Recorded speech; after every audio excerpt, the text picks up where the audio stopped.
All right, I'm supposed to tell you that I'm recording. So I think we have everybody in now. Welcome to Leah and Kevin, Dave, some folks joining us.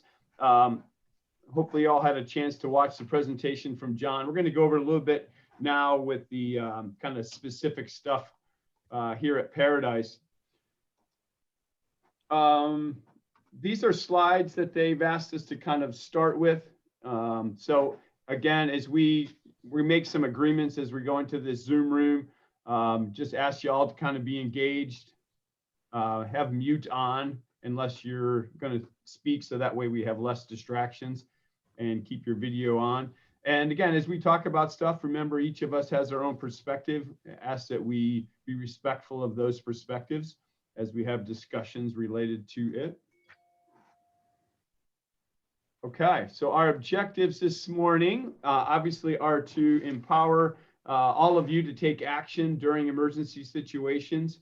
I want to hopefully identify ways that you can help, and maybe solicit some of you that may have an interest in being part of a building response team. We can talk about that in a little bit, and just review some of our basic strategies here at Paradise. There are in this, and y'all should have had this when you looked at the in-service agenda. If you looked under materials, you have access to this PowerPoint. There is a document. If you have questions specifically for John about what he talked about, if you click that, it'll take you over here to the Q&A, and there is a tab for Paradise. So if you have something specifically for John, you can put it in here. If you have a question for us as we're talking, just throw that in the chat.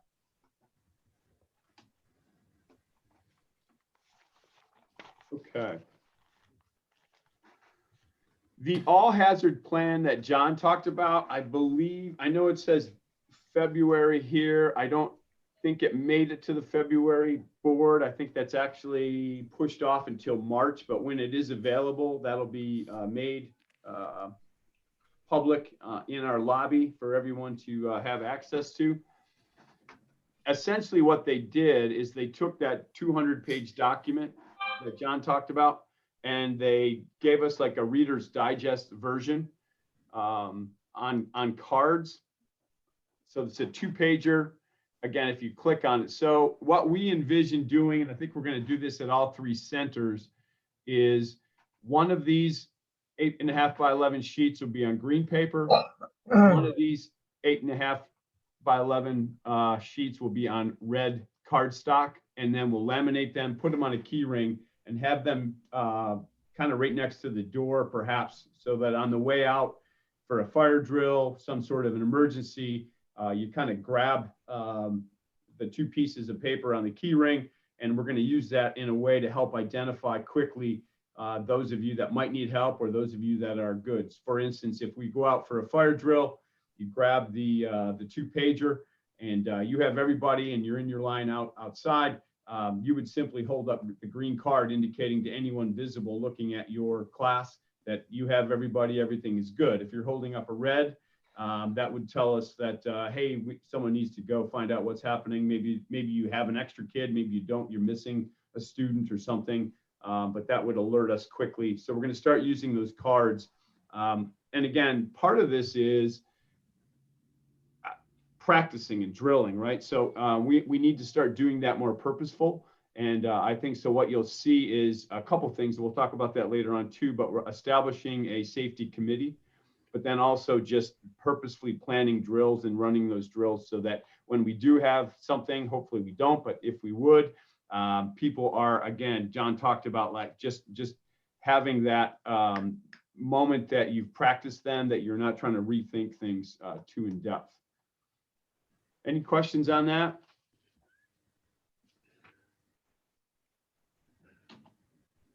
Okay. A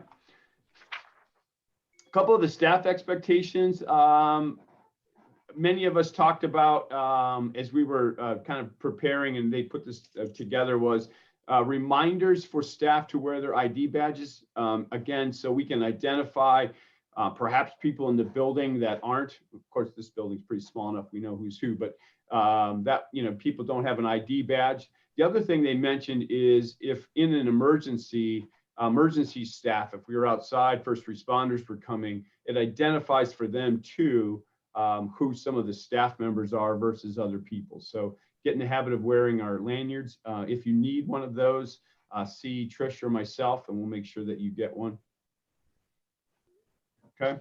Couple of questions. What is expected of me when a crisis strikes? What did you guys get from the presentation from John that how you would answer that question?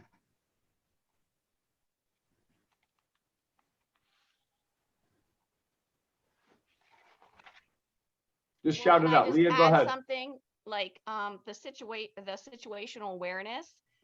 Like instead of us always being preoccupied and doing something else, we should always like hone in on like our surroundings, what we're seeing, what we're like even smelling or hearing. I mean, I think in our building in particular, like what we hear and what we're seeing is really key, because then you know, like when the escalation is about to happen, like with a student, you know, so that was one of the key points I thought was really interesting, just the situational awareness. Great. Leah, you were going to answer as well. Just to try to have a plan. Think about it ahead of time. Yeah. As Mr. Deputy would say, get ahead of the curve.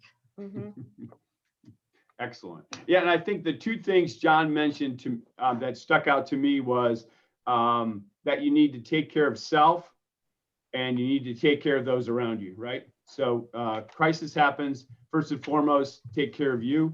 Second is take care of those that are around you. Certainly, thank you for that. Next, it says, what authority do I have to respond to a threat or crisis on my own? What are your thoughts on that?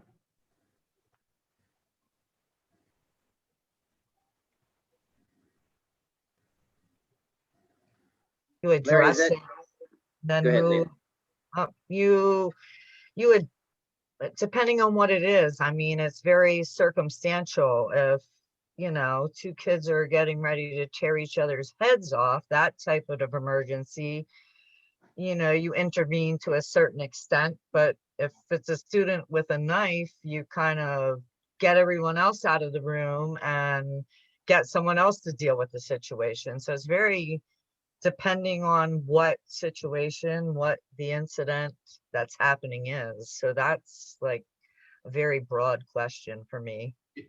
It is, but you, Larry, is that the one where they were talking about more of the individual response and then the organizational response? Is that what we're looking for in that? Well, what I want you all to take away from it, and thank you, kind of Scott, take away from it is the old model used to be when your kids were in school and you were in school, right? So you would always wait.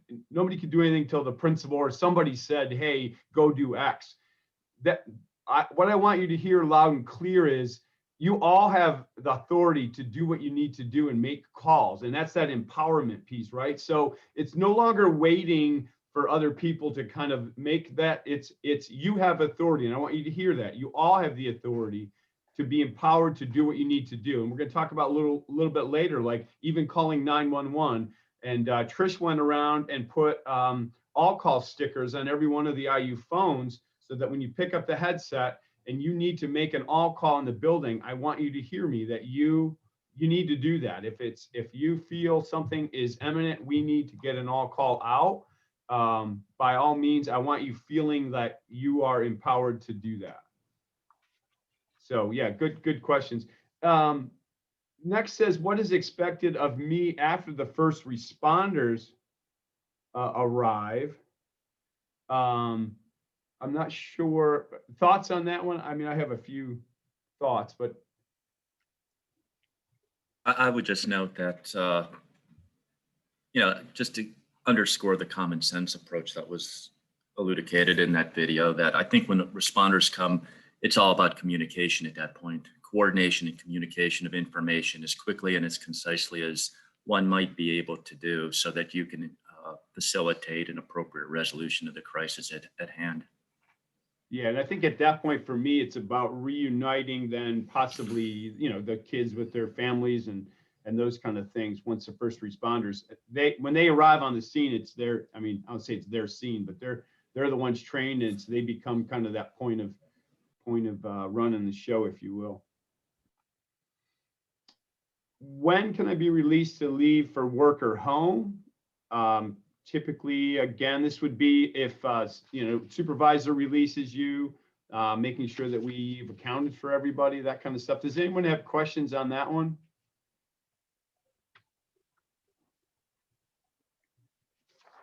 Okay. All right. So here's some other things they put on here for us to discuss. How do we communicate among the staff when a crisis has struck or is imminent? How do we do this historically? How do we do this moving forward?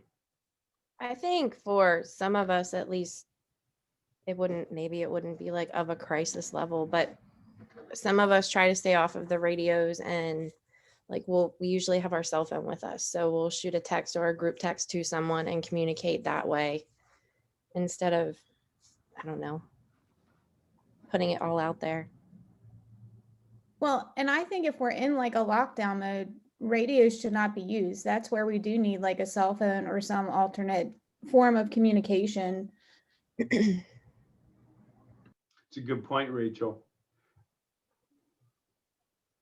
Yeah, I think right now, again, I think you brought up a good point, Sean, about the radios. I think the radios should be used and are used for kind of that more emergency kind of things. And you guys are doing a nice job of that, and then switching to another channel if need be for other kind of conversations. But we have radios to alert. You have the phones that we can alert. And I think the IU phones, like I said, that are in the rooms, if you pick them up and do an all call, it's in the rooms. Those of you with a Paradise phone and Julie at the front desk, she can do an all call in the building. But we do need to, as we practice those, you brought up a good point, and I jotted a note here.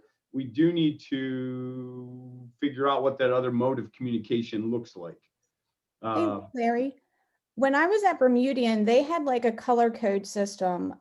Like there was, say it was yellow if it was a medical emergency, then we just knew that that hallway was closed.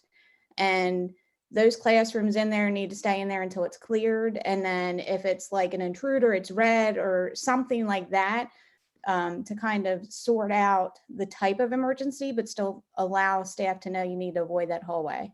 Yeah, I think John would tell you, and I think and that's a good idea, Rachel, but the idea of the colors, I think it's another thing to try to remember during an emergent situation. That the advice anymore is just say what it is. Hey, we have a medical emergency, that wing is now closed. Like, just put it out there is kind of that way of, so people aren't, again, having to, what does yellow mean again? What does red mean again? That kind of stuff. I think I cut somebody off. So as far as location, Larry, when we're talking about those, if we have those kinds of emergencies and want them to stay put, just like I think, Dustin, it was maybe 2 years ago, 3 years ago, when we were going around, we numbered each of the doors outside. So there was a specific door that if first responders were coming, they were coming to that door. So same thing with location. Are we descriptive enough in our locations when we're closing off an area, when we're trying to avoid traffic in an area when something like this happens? Is that something that we need to put in place as well?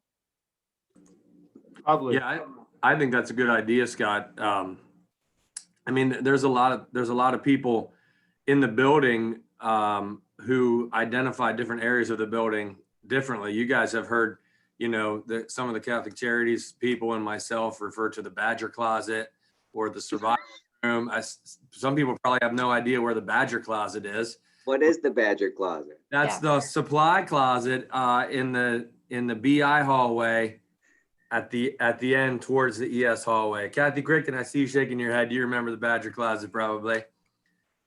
And that's because that was the Badger dorm. So, but we called different things. So I think it's a great idea to label, stairway A, stairway B, hallway 1, 2, 3. I don't know if we do letters or something like that, but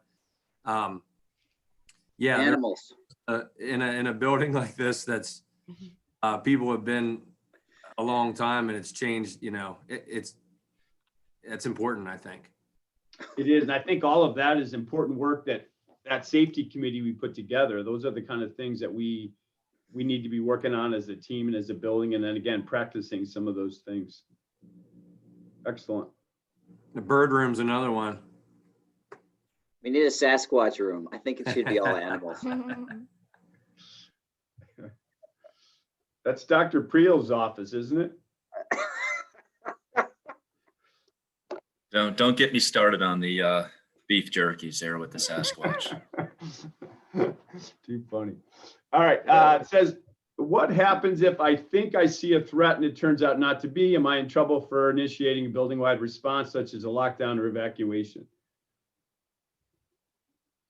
Again, I want you to hear the message that you all are empowered to make a call. So there is no jeopardy of you're going to be in trouble if you need to do something. I think, again, we err on the side of safety, caution, and precaution. So any thoughts, questions on that particular question they put on here for discussion?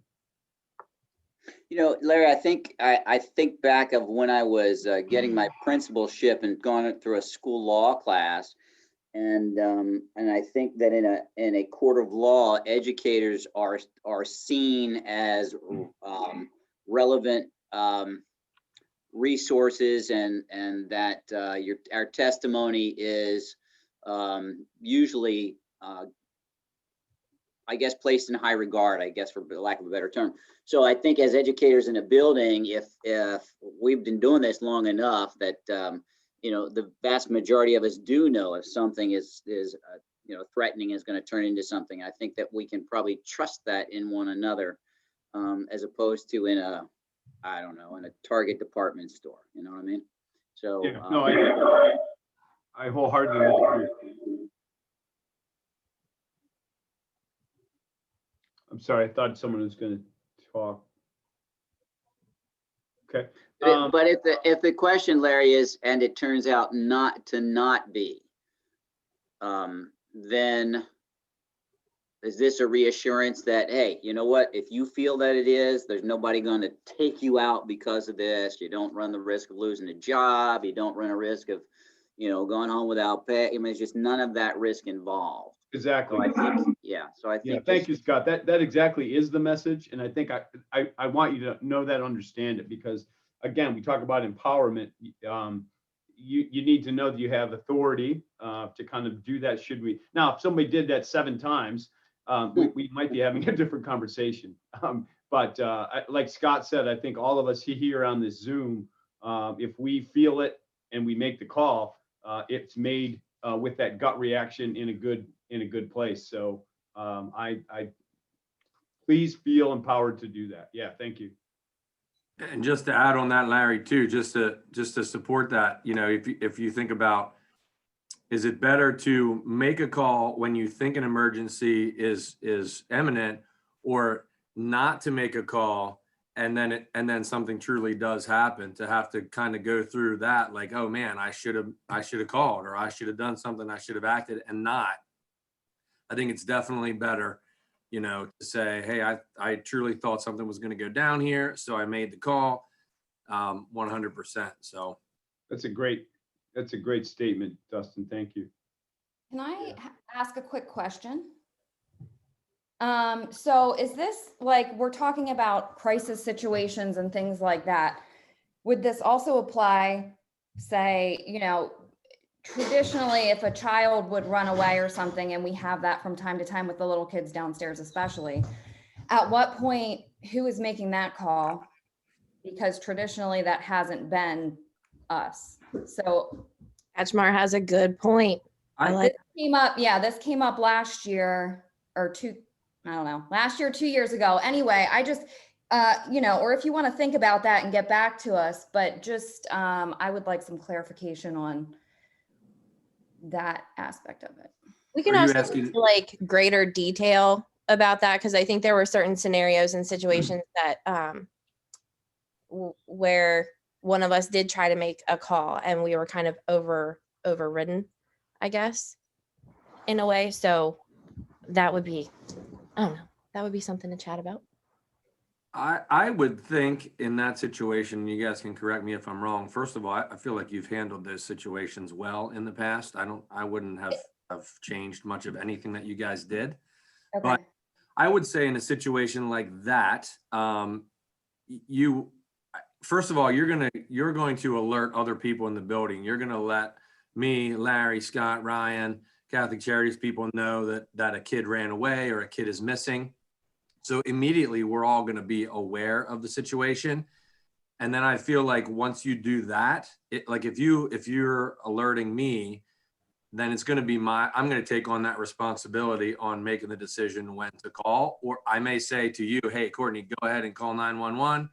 Or if you're with a class, I need to go look for the kid or somebody else needs to go look for the kid.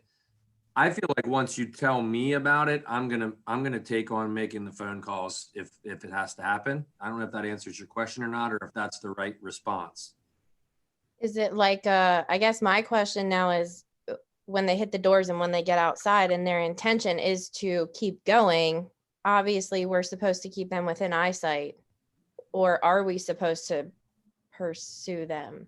I mean, it kind of morphs into like a bigger thing because there were some of us, we've been in the middle of canal with a kid. Yeah, that's a tough like black and white situation to say, yes, you pursue, yes, you follow, no, you don't. I mean, I think we got to keep the kid in sight, but we also, that's tough. You guys have been in it, and that's hard to like, you're keeping a kid in sight, not really pursuing, but as long as they see you behind them, they're going to keep going. And it's very easy to push a kid farther and farther away from the building just by walking behind them.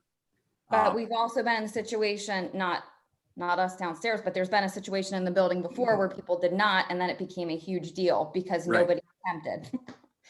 So it's a tough, I don't know. It is a Yeah. case by case basis.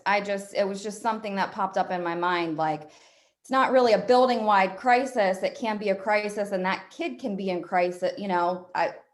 Like every situation when that happens with a kid is very different and it is very child specific. Sorry about my children running behind me. But yeah, it's just something that I kind of was thinking about and I was like, I wonder how this would apply in that situation. So. Yeah, I think from the training standpoint, Courtney, part of it is, again, that situational awareness. The second thing is if you feel that 911 needs called, Justin threw that example out there, right? If you know someone's making the call, that part is done. I think if it's not, and you feel it needs to be made, again, that's that empowerment piece. Then you should be empowered to make that call, kind of a thing. And I think to your point and the specificity of these, part of our drills, I think, is also including what they call tabletops, where you basically put out a scenario like this just for discussion at a faculty meeting or something and say, here's the situation, what do we do? And we have dialogue about what that might look like. So again, our brains start thinking and we start, the what ifs we start putting together prior to an event. So we're thinking that way. So keep those scenarios handy. We'll come back. I would suggest this. I think we've just been provided a video that answers the question, am I going to get in trouble if I fail to act? We just reviewed the video that says, recognize your own skills and limitations. So if I'm asked, why didn't I pursue that student? From a legal perspective, my response is going to be, I felt too limited to pursue it for my own physical safety. And I decided instead to coordinate via communications and other means. And I think in that's our justification. Good point, Dr. Prio. Thanks, Dr. Prio. Yep. I saw Trisha's, your little chat in the box thing. So just to, I don't know, talk about that for a hot second. I would hope that New Oxford would understand, like if one of us calls 911, my next move is quite possibly not letting somebody. Yeah, no, I just need to know if anybody calls. Like I need to know eventually, because if they call me, like Nina will call me and say, who called 911? Is everything okay? And sometimes I don't know, and the situation's already been done, taken care of. So they just need to have record of that at New Oxford, who called. So if that means like you tell one of your assistants or you tell Scott or somebody, like I just need to know eventually who called in that everything's under control. That's So pretty let me, much all it is. so let me ask this. That's interesting to me, that if we have something that's building specific and we've called from here, and typically we get a call back to here. So where in the chain of phone calls and alerts are made to the IU main office that we've had a situation here that would even prompt a call to check with you, Trish? At what point does that happen? That comes from, it's something set up with our phone lines. I don't know if it's through tech. If it's something from that's set up through our LIU phone. Okay. That I can answer that. This is Dr. Lynn. Thanks, Lynn. Hey, Thank Dr. you. Murphy's on here. She might be able to answer that for us. So Right. anytime a 911 call is made to any phone that is an LIU phone anywhere in our LIU organization, Dr. West, Dr. Trail, myself, Jared, I think all of cabinet get notification. And because most of the time it is dealing with an LIU special ed program, that's when I follow up to see, do you need any help? What's going on? And I follow up typically with the site secretary, because I don't want to bug anybody else at that point in time. 9 times out of 10, they have been missed dials, but there have been occasions where it has been a real life 911 call that we needed to address. And the purpose for that is a couple reasons. One is to make sure that the admin here at IU12 know what is going on in case we need to all descend upon or provide support for in some way, shape, or form, as well as if any communication gets out in the media after the fact with regard to why was a 911 call called at such and such a LIU12 location, that we have already informed the board. Hope that helps. I wanted to use the hand raise because there's reactions that we can use. So Lynn, because when we make these calls, if I don't make them, Larry doesn't make them, Trish doesn't make them, where there is an LIU phone, there are other places in the building that calls would be made through a Catholic Charities phone. So is that system also tied to the main office, or is that, should we change the way that we go about those calls such that they should all come through the IU phone so that that follows through?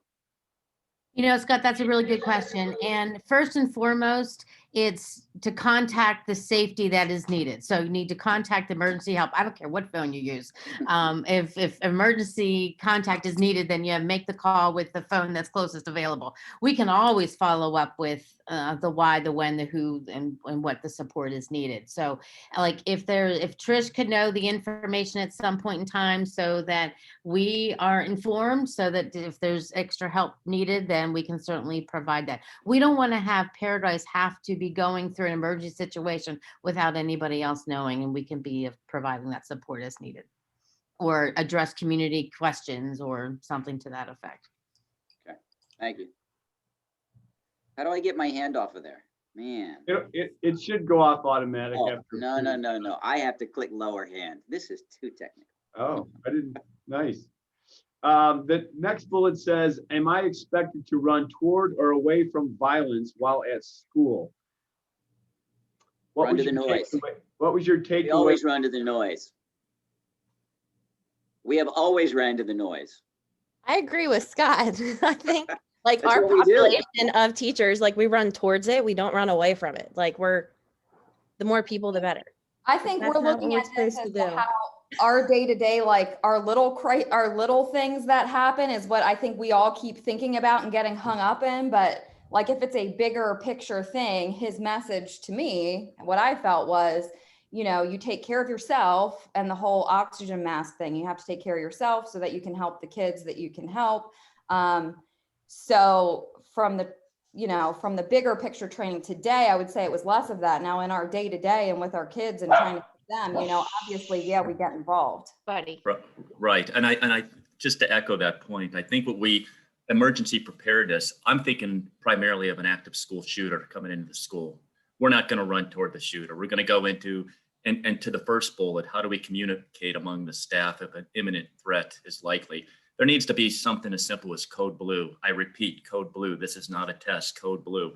Lock down the classrooms, you escape, you enhance the room till you get further instruction. But I know the day-to-day emergencies with the student eloping or taking off, but in this greater picture, this greater framework, I think it's in terms, the thing that I'm most concerned about in our centers, particularly Paradise, we're working with those students with the greatest mental health needs, and they're off the radar of their public schools because of violence and aggression. So I always worry about the active school shooter, either a parent or a former student coming in. And under that scenario, we need to develop, I think, the framework of quick communication and to escape that, that threat of violence from an adult or a would-be shooter. Yeah, I agree with that, Dave, or Dr. Peel. Thanks for sharing that. And to reiterate, kind of, Courtney, and you hit it on the head, right? So it's if there was a major fire, there was we're not expecting staff to run into those things, right?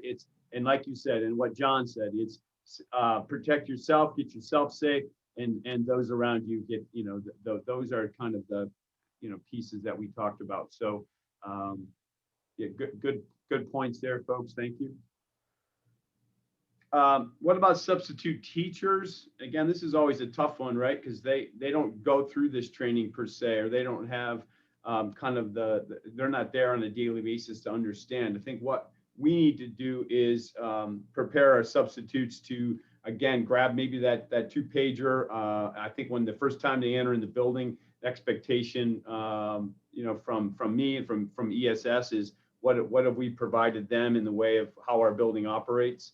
Other thoughts on substitutes, what you do currently in your classrooms? I think they just depend on our assistant. So as long as the assistant is there, I think everything should be fine. If they're both out, then we're in trouble. Good point. Well, and if you have, there's all the assistants in the building where any of them can come in and help if there's 2 subs.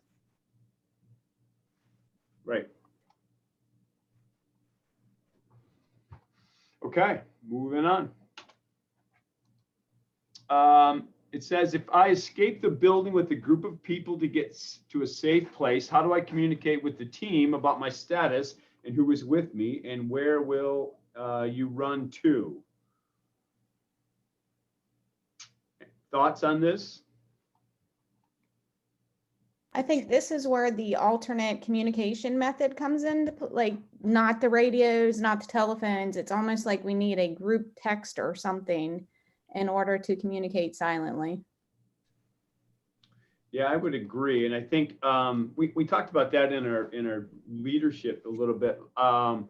Like who has cells, what numbers do you have, that kind of stuff. I think we need to make sure folks have those and they have a point of contact. Sometimes it's the IA, sometimes it's a supervisor, I think we're at different places. We definitely, this is an area I think we need to iron out here. One of the things John said, I don't know if it was in this training or another one, but typically a situation doesn't last long. Like it doesn't go on for hours.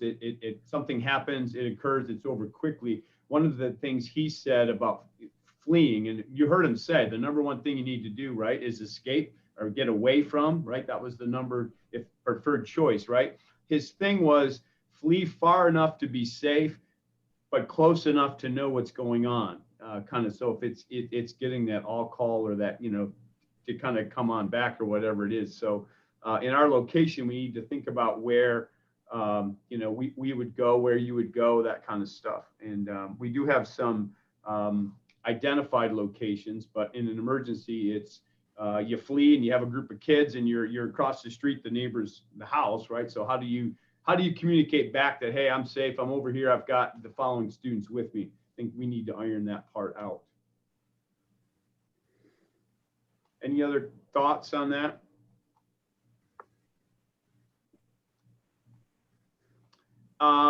Next one says, if I enhance my location to create a safe place by barricading the doorway, when is it okay to remove the barricade? Thoughts?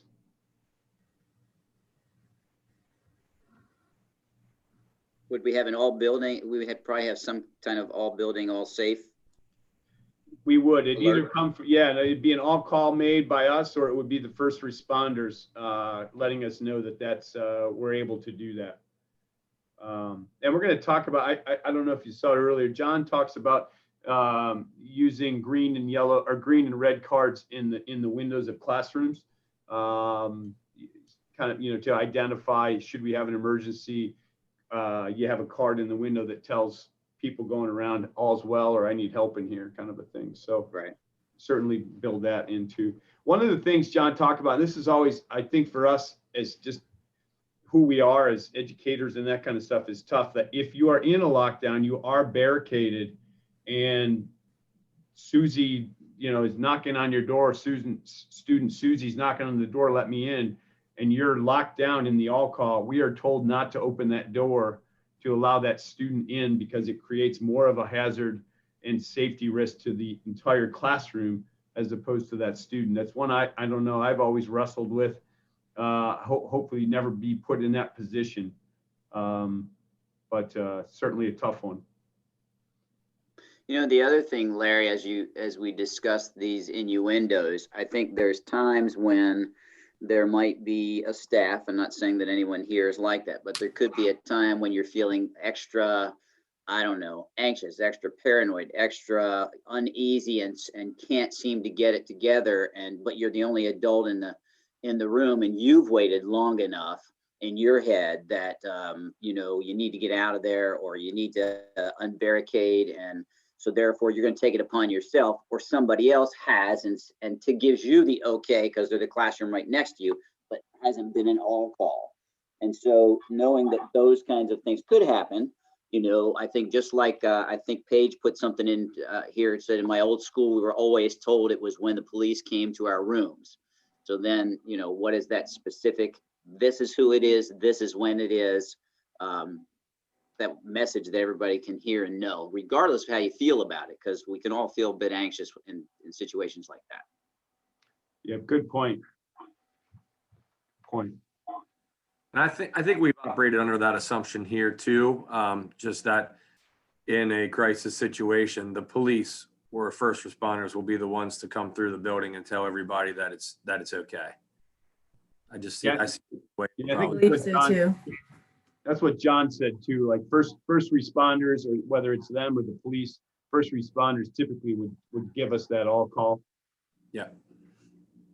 Do we currently have an emergency disaster contingency plans? Or in other words, are we part of the objective, the end game today is to develop a framework that modifies the existing plan, or are we creating this from the ground up?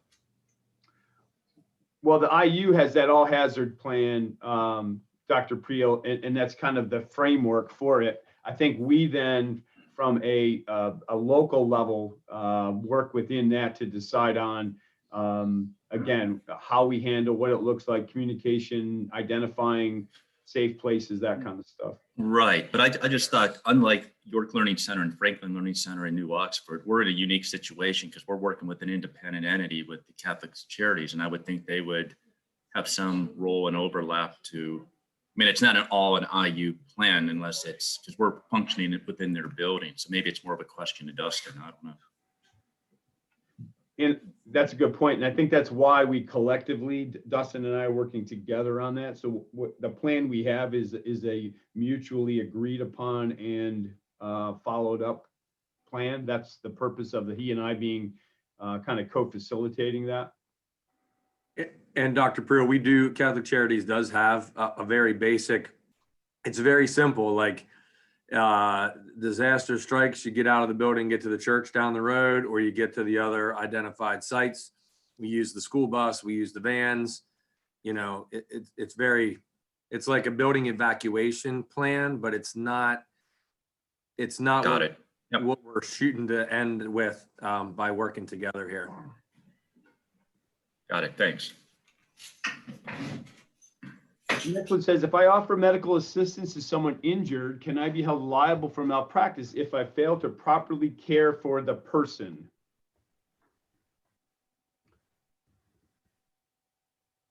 Lisa, do you want to address that one? Because I'll tell you the answer is no. The Good Samaritan law is clearly in place and clearly has been tested and proven that if you are offering medical assistance in good faith, in no way will you be held liable for they call it malpractice there, but if that's the term. But and again, it goes to the point of we want people empowered to provide help as needed and not have them stymied by, other things that might get in the way. Okay. What do I do if I decide to escape and not everyone with me is willing to follow? So we need to evacuate quickly. Student freezes, hesitant, anxiety kicks in. They're not willing. They're not going to move. You've got the rest of the class. You need to get out of the building. Thoughts? My scenario for downstairs would be, we have some little ones that are very slow. I would just pick them up under my shoulder and let's go, and have the rest of them follow. Great That's answer. a little different than the ones upstairs, but some of the ones downstairs we can just pick right up. Yeah, that's a great answer, Carolyn. I think again, your obligation is to take care of yourself and those around you, and you need to get out quickly. And so you're doing your cajole, you're here, trying to cajole them out. You're trying to do whatever you need to do. Bottom line is, if you're unable to, and it's in hindering on that progress, I think sometimes you need to take care of the class as a whole, kind of a thing. Right, because we have some of the little ones downstairs that even the fire drill hurts their ears, and they'll just stop and cover their ears, kind of like in a little panic. So it's, yeah. Scooping them up. Yep, scooping them up and taking them with you if you have to, right? Yep, good. All right, let's go on to the our building specifically. So we sent around, and Tricia, thank you for doing that. Kind of like just a site specific. Are you aware where these things are? Were you able to find first aid kits, fire extinguishers, and AEDs? Tell me what any feedback you had when trying to locate those things.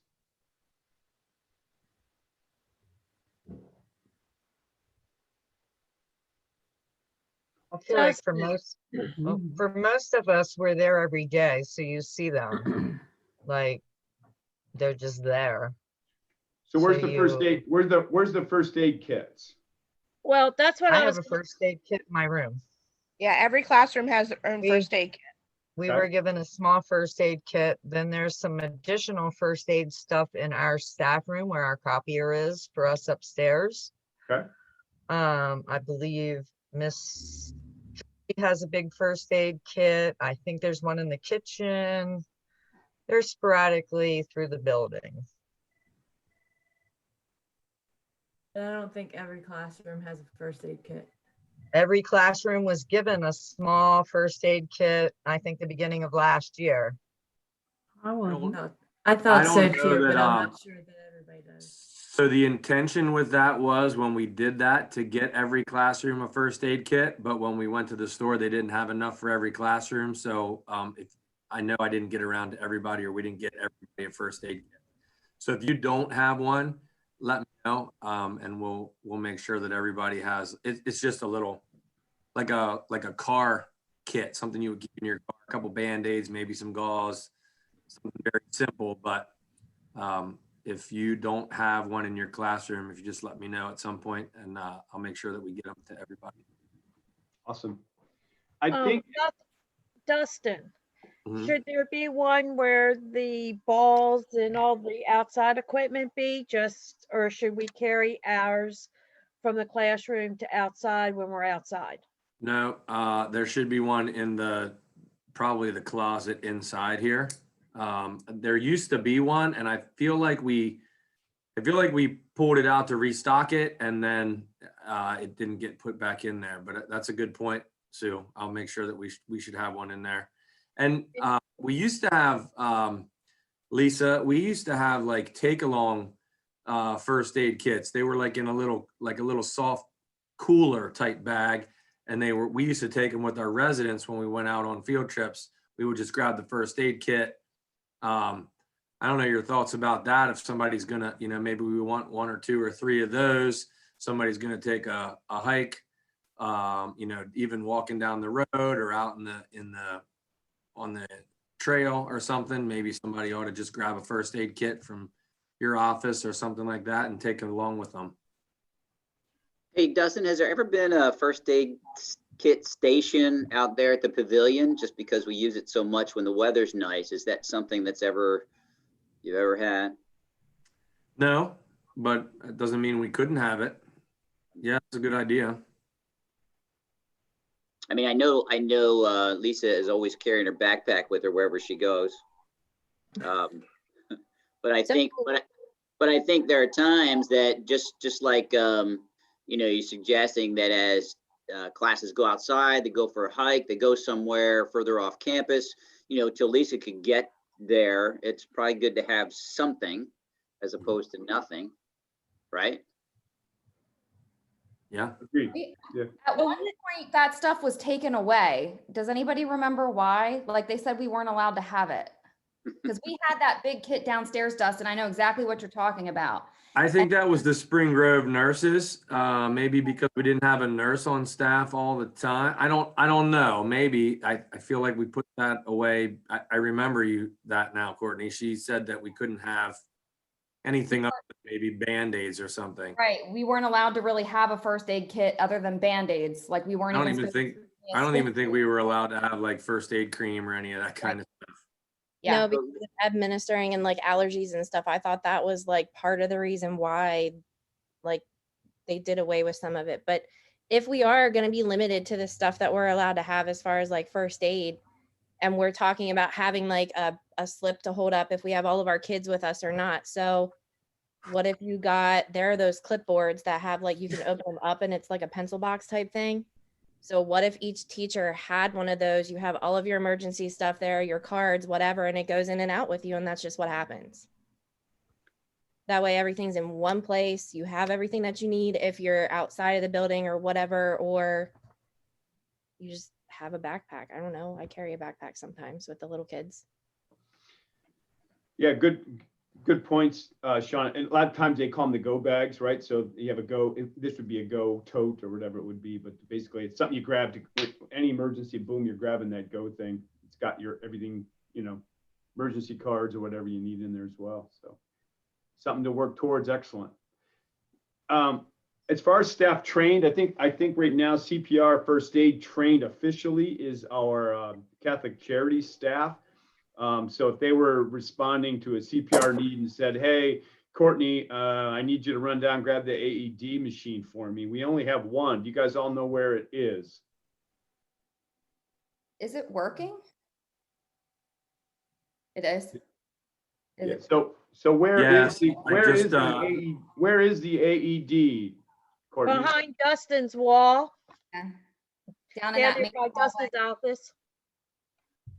Across from the copier room there? Yeah, right near the doors where you go to go First floor? outside.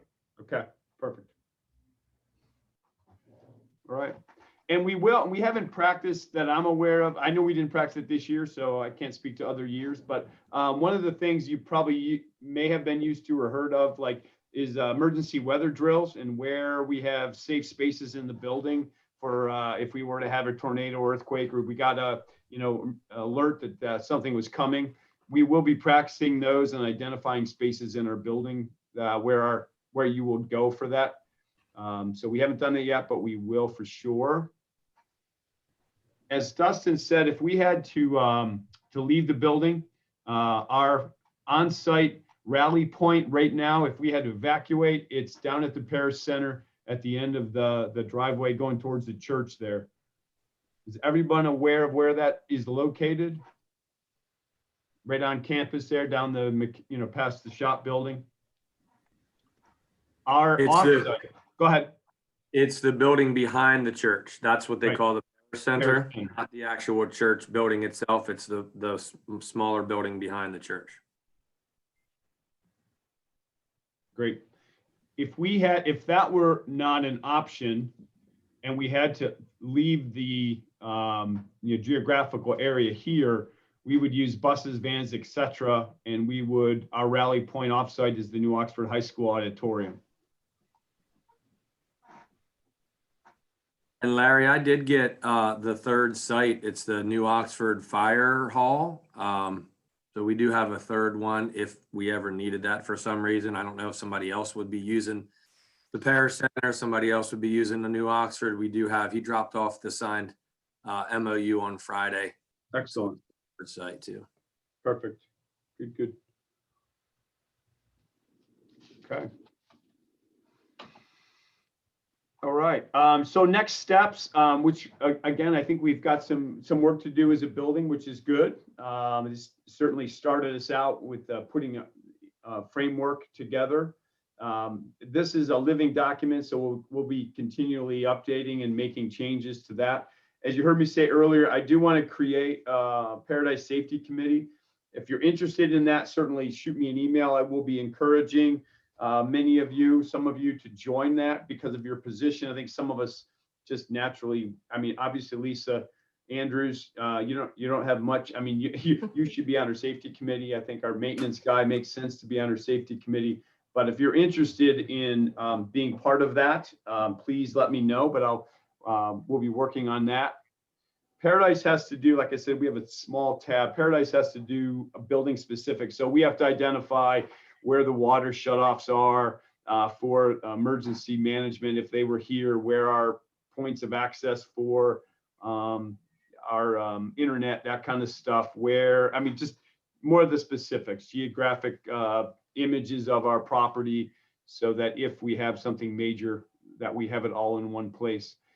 The other thing we haven't solidified or we need to figure out is what does reunification. I think that's a big beast in and of itself, right? If something were to happen, we had to reunify them, students with parents. What does it look like?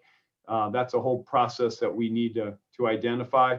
And I do want to put together a building response team. So if we have something emergency happening, kind of that core team that would respond to it. So if you have CPR, first aid, or you're a first responder, or you have some counseling, emotional support experience, training to, responding to crisis, again, please let me know, because we should establish a response team that has some expertise on it. Any other questions? Thoughts? I did want to note, I know that there was a question about could we be held liable if we act. Just be advised, there is something on the legal books that talks about a duty to rescue law that actually can hold someone civilly and criminally liable if they have a special relationship, such as a parent and child or teacher student, and they fail to act. So you can look that up yourself simply by Googling duty to rescue law, and it should give you some specifics on that. All right. Thank you, Dr. Priel.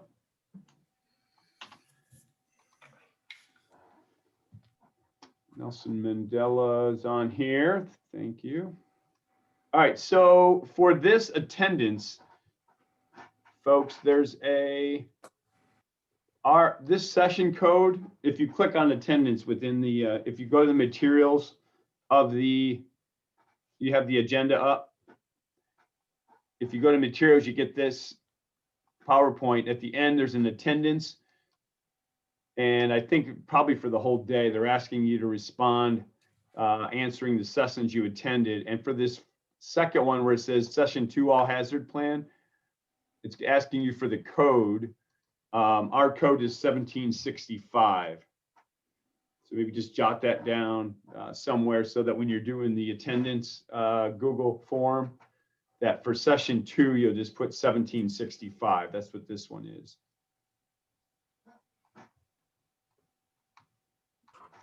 Okay. And then I think it's, if you look at your agenda, looks like we have survey time, lunchtime, and the next session starts at 11:45. Our session for the all building is at 2:35. Again, if you just, it's going to be in this same Zoom room, so you can either find my Zoom room on an email I've sent in the past, or if you click Zoom link from this Paradise All Hazards plan, it'll take you to the same room. I'm simply just checking in with everybody this afternoon. It's not going to be real long, but just checking in, see how the day went, anything we need to address before we start tomorrow and move on. Questions?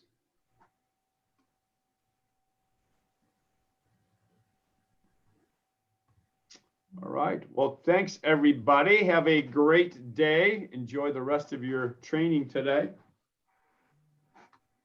See ya. Yeah, sorry. See I ya. missed the beginning.